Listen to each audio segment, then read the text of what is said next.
নমস্কাৰ ADRE grade 4 পৰীক্ষাৰ বাবে ৰিজনিঙৰ কেইটামান প্ৰশ্ন আজি আপোনালোকৰ লগত আলোচনা কৰিম প্ৰথম প্ৰশ্ন চাওঁচোন আমি JMOQ ILNP HKMO ইয়াৰ খালী ঠাইত কোনটো বহিব সুধিছে অপশ্যন দিয়া আছে A B C D আমি যদি চাওঁ আখৰবোৰ চাওঁ J I H কমি গৈছে এটো নিম্নগমন হৈছে যেনেকৈ H I J ইয়াৰ আগতো হ'ব G হ'ব G H I J তেনেকৈ আছে K L M আমি ইয়াৰ হ'ব J হ'ব J K L M তাৰপিছত আছে ইয়াত আছে O L M হৈছে তাৰপিছত আছে ইয়াত হ'ব L L M N O তাৰপিছত ইয়াত O হৈছে গতিকে ইয়াত হ'ব N N O P Q গতিকে শুদ্ধটো হ'ব G J L N B নম্বৰটো ইয়াৰ শুদ্ধ উত্তৰ দিনৰ প্ৰশ্ন তলৰ কোনটো অমিল পনীৰ গাখীৰ আটা ঘেঁহু তেল বেলিফুল কয়লা খাৰুৱা তেল ইয়াত আমি গাখীৰৰ পৰা পনীৰ তৈয়াৰ কৰা হয় ঘেঁহুৰ পৰা আটা তৈয়াৰ কৰা হয় বেলিফুলৰ পৰা তেল প্ৰস্তুত কৰা হয় কিন্তু খাৰুৱা তেলৰ পৰা কয়লাটো আমি প্ৰস্তুত কৰা নহয় যেটা বেলেগ বস্তু খাৰুৱা তেলৰ কয়লা যেটা বেলেগ বস্তু এটো অমিলটো হ'ব ডিটো তিনৰ প্ৰশ্ন যদি P মানে বিয়োগ D মানে যোগ আৰু R মানে পূৰণ তেন্তে তলৰ কোনটো শুদ্ধ হ'ব ইয়াত আমাৰ ABCD অপশ্যন দিয়া আছে আমি যদি এই নম্বৰটো কৰোঁ P মানে হৈছে বিয়োগ কৈছে গতিকে 12 মাইনাছ পাতিছোঁ আমি 10 10ৰ পিছত R মানে হৈছে আমাক পূৰণ 10 × 3 পাতিছোঁ D মানে হৈছে যোগ আৰু 10 পূৰণটো প্ৰথমতে কৰিব লাগিব 10 × 3 = 30 12 পৰা যদি আমি 12 যদি বিয়োগ 30 হয় -18 হ'ব -18 লগত +10 যোগ কৰিলে হ'ব -8 গতিকে এই নম্বৰটো ইয়াৰ শুদ্ধ হ'ব বাকি কেইটা কৰিলে শুদ্ধ নোলায় গতিকে অপশ্যন A টো আমাৰ শুদ্ধ হ'ব 4 নম্বৰ প্ৰশ্ন জোতা হাত শব্দ দুটাৰ একে সম্পৰ্কৰ শব্দ দুটা কোনটো হ'ব দিছে এবাৰ ABCD অপশ্যন দিয়া আছে pants legs cap head belt neck gloves hand জোতা আৰু হাত প্ৰথমতে সম্পৰ্কটো আমি বুজি ল'ব লাগিব ইয়াত জোতা হাত দিছে জোতা হাতত জোতা নিপিন্ধে গতিকে এটো ভুল হৈ আছে মানে অমিল সম্পৰ্ক হৈ আছে গতিকে আমি যদি চাওঁ পেন্স লেগ গতিকে আমি এটো শুদ্ধ হয় তাৰপিছত কেপ হেড এটো শুদ্ধ হয় গ্লোভস হ্যান্ড হাতত গ্লোভস পিন্ধে এটো শুদ্ধ হয় কিন্তু ইয়াত আছে বেল্ট নেক এটো হল অশুদ্ধ গতিকে অমিলটো হ'ব অপশ্যন C টো 5 নম্বৰ প্ৰশ্ন চাৰিটা শব্দৰ ভিতৰত কোনটো শব্দ আনবোৰ সৈতে সদৃশ নহয় ইয়াত আছে পেৰট পাইনএপল পটেটো প্লামাৰ এই গোটেইকেইটা আখৰ পিৰ পৰা আৰম্ভ হৈছে কিন্তু এই শব্দটোত প্লামাৰ শব্দটোত বি টো সাইলেন্ট লেটাৰ বাকিটা সাইলেন্ট লেটাৰ নাই গতিকে ইয়াত কোনটো সদৃশ নহয় হ'ব এটো হ'ব ডি টো হ'ব এটো ইয়াত সাইলেন্ট লেটাৰ হৈ আছে বাকিটা সাইলেন্ট লেটাৰ নাই 6 নম্বৰ প্ৰশ্ন প্ৰদত্ত শব্দবোৰৰ ভিতৰত পৃথক কোনটো বিচাৰি উলিওৱা ইয়াত দিছে AQRSD CQRSF LQRSC BQRSE আমি যদি গোটেইকেইটা শব্দ চাওঁ QRS গোটেইকেইটা শব্দতে আছে এতিয়া A পিছত B আৰু C টো এৰি লিখিছে D যেনেকৈ C পিছত D আৰু E টো এৰি লিখিছে F যেনেকৈ B পিছত C আৰু D টো এৰি লিখিছে E যেনেকৈ আমি L ৰ পিছত M আৰু N এৰি ইয়াত লিখিব লাগিছিলে O লিখিব লাগিছিলে কিন্তু লিখি দিলে C গতিকে কোনটো শব্দ অমিল হ'ব পৃথক হ'ব C টো 7 নম্বৰ প্ৰশ্ন AZYBC-WD খালী ঠাইত কোনটো বৰ্ণ বহিব সুধিছে আমি চাওঁ ইয়াত A আছে দুটা এৰি আগত B হৈছে দুটা এৰি A B C হৈছে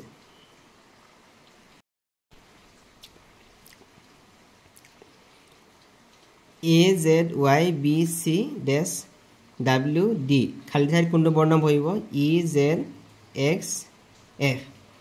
ইয়াত দিছে A B C তাৰপিছত এটা নাই ইয়াত D হৈছে মাজৰগিটা আছে Z আৰু Y তাৰমানে Y পিছতো Z টো আগত বহিছে W পিছতো X W পিছতো X হ'ব গতিকে X টো আগত বহিব ইয়াত X বহিব C নম্বৰটো শুদ্ধ উত্তৰ 8 নম্বৰ প্ৰশ্ন তলৰ কোনটো অমিল মহানদী কৃষ্ণাই ৰায়মনা লংগাই আমি চাওঁ মহানদী কৃষ্ণাই আৰু লংগাই হল নদী নাম কিন্তু ৰায়মনা হল ৰাষ্ট্ৰীয় উদ্যানৰ নাম গতিকে C নম্বৰটো ইয়াত অমিল 9 নম্বৰ প্ৰশ্ন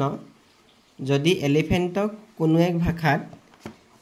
GNRJCPV হিচাপে লিখা হয় তেন্তে একেটা ভাষাত এডুকেশ্যন শব্দটো কেনেদৰে লিখিব ইয়াৰ অপচন দিয়া আছে আমি এলিফেন্ট শব্দটো কৈছে আমি GNRJCPV আমি ইয়াত কমটো চাব লাগিব ই পিছত F টো এৰি G লিখিছে L পিছত এটা আখৰ এৰিছে L পিছত M টো এৰি ইয়াত লিখিছে N P পিছত Q টো এৰি লিখিছে R তেনেকৈ H পিছত I টো এৰি লিখিছে J তাৰমানে এটা বৰ্ণৰ পিছত এটা এৰি আনটো লিখিছে গতিকে এডুকেশ্যনৰ পিছত ই পিছত F টো লিখিব লাগিব আমি G লিখিব লাগিব D পিছত E টো এৰি লিখিব লাগিব F তাৰপিছত U পিছত V টো এৰি লিখিব লাগিব W লিখিব লাগিব গতিকে GFW তাৰপিছত C পিছত D টো এৰি লিখিব লাগিব E C পিছত D টো এৰি লিখিব লাগিব E A পিছত B টো এৰি লিখিব লাগিব C গতিকে আমাৰ শুদ্ধটো হ'ব অপচন B2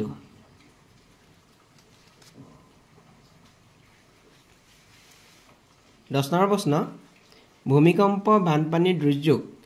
শব্দকেইটা যথাযথ প্ৰতিনিধিত্ব কৰা চিত্ৰ কোনটো আমি লিখিছো যে ভূমিকম্প বানপানী এই দুইটা হল একোটা দুৰ্যোগ গতিকে ভূমিকম্প আৰু বানপানী দুৰ্যোগৰ ভিতৰতে সোমাই থাকিব আমি ইয়াত C নম্বৰটো শুদ্ধ হ'ব যদি আমি গোটেইটো দুৰ্যোগ বুলি লওঁ ডাঙৰটো ভূমিকম্প আৰু বানপানী ইয়াৰ ভিতৰতে সোমাই থাকিব গতিকে C নম্বৰটো ইয়াৰ চিত্ৰটো ইয়াৰ শুদ্ধ হ'ব 11 নম্বৰ প্ৰশ্ন যদি EASOA 39 বুজায় তেন্তে CLMT বুজাব এর কোনটো বুজাব হদিছে ABCD অপচন দিয়া আছে আকছে EASO ই আখৰটো 4 নম্বৰ স্থানত আছে A টো 1 নম্বৰ স্থানত আছে S টো 19 নম্বৰ আছে O টো 15 নম্বৰ আছে গোটেইটা যোগ কৰিলে আমাৰ হৈছে 39 তেনেকৈ আমাক CLMT C টো 3 নম্বৰ স্থানত আছে L টো 12 নম্বৰ স্থানত আছে M টো 13 নম্বৰ আছে T টো 20 নম্বৰ স্থানত আছে গোটেইটা যোগ কৰিলে আমাৰ হয় 48 গতিকে আমাৰ CLMT কোনটো সংখ্যা বুজাব 48 গতিকে শুদ্ধ অপচনটো হ'ব অপচন B 12 প্ৰশ্ন যদি L MOAJ ৰ লগত সম্পৰ্কিত R SOAP ৰ সৈতে সম্পৰ্কিত হয় তেনে সদিশভাৱে P সম্পৰ্কিত হোৱা শব্দটো হৈছে এর অপচন দিয়া আছে A B C D এর কোনটো শুদ্ধ হয় সুধিছে আমাক দিয়া আছে L টো MOAJ ৰ লগত সম্পৰ্কিত R টো SOAP ৰ লগত সম্পৰ্কিত আমি দেখিছো যে দুইটাতে OA টো একে আছে L ৰ পিছৰটো হৈছে M R ৰ পিছৰটো হৈছে S ৰে P পিছৰটো হ'ব Q তাৰপিছত OA টো একে আছে তাৰপিছত চাও আমি J L ইয়াৰ আছে L টো J তাৰমানে J K L L ৰ দুটা আগৰটো ইয়াত বহিছে J তেন্তে হৈছে P Q R R ৰ এটা দুটা আগৰটো হৈছে P হৈছে তেন্তে N O P গতিকে P ৰ আগৰ দুটা আগৰটো হ'ব ইয়াৰ হ'ব n গতিকে QOAN এটো শুদ্ধ হ'ব গতিকে শুদ্ধ অপচন হ'ব অপচন ডি 13 নম্বৰ প্ৰশ্ন পানী তেল সম্পৰ্কৰ সৈতে তলৰ কোনটো সম্পৰ্ক সদৃশ পানী গাখীৰ আমি জানো যে পানী তেল তেলটো পানীত মিহলি হৈ নাযায় আমি যদি চাওঁ পানী গাখীৰ মিহলি হৈ যায় পানী গুড় মিহলি হৈ যায় পানী ভিনেগাৰ এটো মিহলি হৈ যায় পানী কাঠৰ গুড়িটো পানীত মিহলি হৈ নাযায় গতিকে অমিলটো হ'ব অপচন এ 14 নম্বৰ প্ৰশ্ন বাঘ হৰিণ তৃণভোজী ইয়াৰ শব্দগীতাৰ তলৰ কোনটো চিত্ৰই প্ৰতিনিধিত্ব কৰিছে ইয়াত চাওঁ আমি হৰিণ হৈছে তৃণভোজীৰ ভিতৰত হৰিণটো সোমাই থাকিব কিন্তু বাঘটো বেলেগ গতিকে আমি যদি ডাঙৰ চিত্ৰত আমি তৃণভোজী বুলি ধৰোঁ হৰিণ ইয়াৰ ভিতৰতে সোমাই থাকিব কাৰণ হৰিণটো তৃণভোজী জন্তু কিন্তু বাঘটো মাংসভোজী বাঘটো বেলেগ হ'ব গতিকে ইয়াৰ চিত্ৰটো হ'ব এটো এ নম্বৰটো ইয়াৰ শুদ্ধ অপচন হ'ব 15 নম্বৰ প্ৰশ্ন তলৰ চিত্ৰসমূহৰ ভিতৰত কোনটো পৃথক ABC ইয়াৰ অপচন কি আমাক দিয়া আছে আমি যদি চাওঁ বি নম্বৰটো এটা সৰল চিত্ৰ বাকি কিটা আছে জটিল চিত্ৰ কটাকটি কৰিছে এটো কটাকটি কৰিছে এটো কটাকটি কৰিছে গতিকে এইকেইটা হ'ব জটিল চিত্ৰ কিন্তু এটো হৈছে আমাৰ সৰল চিত্ৰ আমি একে ইয়াত আঁকিব পাৰিম ইয়াত বা কোনো কটাকটি ইয়াত নকৰে কিন্তু এইটো হ'ব কটাকটি কৰিছে সবুতে কিটা বি নম্বৰটো ইয়াৰ অমিল হ'ব 16 নম্বৰ প্ৰশ্ন তলৰ কোনটো যুগ্ম এক শুদ্ধ যুগ্ম নহয় বতৰ বিজ্ঞান বায়ুমণ্ডল উদ্ভিদ ভূতত্ত্ব পৃথিৱী জ্যোতিষশাস্ত্ৰ মহাকাশ আমি ইয়াৰ